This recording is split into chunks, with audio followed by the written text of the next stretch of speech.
How to log in Netflix with new account. So first is you have to go to your Netflix application and it will lead you directly here. Just open your profile or your Netflix account. Now, if you want to log in to your account on Netflix, on the upper part you will see your icon there, your profile icon. Just tap on that. And here you will see different options such as notifications, your list, app settings, account, and help.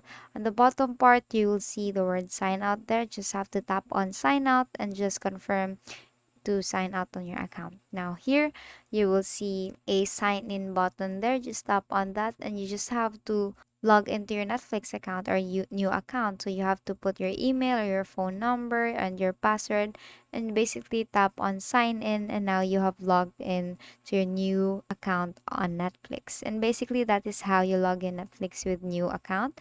And if it doesn't work, make sure that you have updated your Netflix application, and to do that you have to go to your App Store or your Play Store and just search for Netflix there. And if you will see an update button, you have to click on that and wait for it to be updated. And that is all for today. If this video helped you, please give us some thumbs up and subscribe to our YouTube channel. And that is all for today. If this video helped you, please give us some thumbs up and subscribe to our YouTube channel for more tutorials. Thank you for watching.